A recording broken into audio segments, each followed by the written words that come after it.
Roman Daisel here with another video about Lord of the Rings strategy battle game, courtesy of Games Workshop. Today we got the 3 hunters mounted. I got this from the Games Workshop. Paid $60 with free shipping. This is a re-release of an older model. They used to come in 2 different forms. Legolas and Gimli came as their own little blister pack, and the Aragorn came as part of a box set called the Warg Attack, which, if you remember, in the Warg Attack was part of the movie, but never actually happened in the book, where King Theoden, Aragorn, Legolas, and Gimli and Eowyn are all riding out to Helm's Deep with the people of Edoras, and Warg suddenly ambushed them. That scene never happened in the book, and Aragorn never fell off any cliff. So let's see what we got here. So these guys are all metal. Just gonna flip them over. And it's pretty straightforward.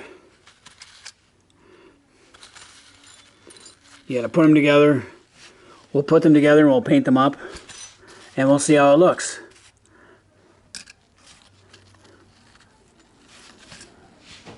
I've been dying to get these. If you looked for the originals on eBay, it was gonna cost $100 just for Legolas and Gimli. And then you're looking at another $80 to $120 for the Warg Attack box set. I never really wanted the Warg Attack box set. I already have King Theoden, and I didn't really care for Sharku, so if I do, I'll just get the box set later down the line as part of the collection. But anyway, let's paint these up and see how we got. Hey, back part 2 for the 3 hunters mounted, and I've got my Aragorn, Legolas, and Gimli on horseback mounted, all painted up. And they looks okay. One of the mistakes I noticed was that Legolas and Gimli have a saddle. In the book, he's not supposed to. Legolas actually takes the saddle off and goes bareback. I don't even think he uses a bridle. I'm not even sure if he uses reins. I have to recheck the book for that one. And the other thing I noticed with this one is the metal peg is too loose in the base, plastic base. So that's why my horse is leaning a little. Painting wise, it was a little bit hard to paint this because I need to get new paintbrushes. I've been too cheap to buy them lately. But overall, it's a good effect, and I'm glad that they put these two together as one set, because before, Aragorn was with the Warg Attack set with just him and Theoden and a couple of Warg riders, and then Legolas and Gimli were a standalone mounted. So now I have the 3 of them together, which should have been in the first place. And it would have been cooler if they included an orc head as well. So I've got the scenario set up like they just reach Fangorn, the edge of Fangorn Forest, and they find the big bonfire with all the Uruk-hai burning.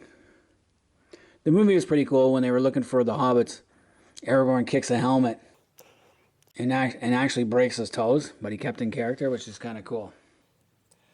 Alright, so let's go with the second part of this. And we also have Gandalf the White. So I also have a Gandalf the White. I bought this one off eBay. I can't remember how much I bought him for with the original packaging. And he comes in just after the 3 hunters. They go into Fangorn Forest looking for Pippin and Merry, and Aragorn tracks them to a certain point and then comes across some strange tracks we'll get to later. And then they come across Gandalf in the forest. He's dressed like Gandalf the Grey, like old cloaks and that, but then they try to attack him, and he becomes Gandalf the White. So this is a pivotal model to have if you follow the movie. As far as playability goes, he's Gandalf the White. He can help you. There's not too many scenarios based on the 3 hunters in Fangorn Forest with Gandalf the White, because it just helps move the story along. You meet the reincarnated Gandalf and moves the plot. And he convinces them to give up the quest for the 2 hobbits, Merry and Pippin, and head for Edoras, which is becomes much more important for them. Had they continued trying to find Merry and Pippin within Fangorn, it would have taken them a long time, and time was running out. So the Gandalf, he is metal. Pretty easy to paint because you just paint him white and go from there. So I'm glad they re-released all these models for the 3 hunters.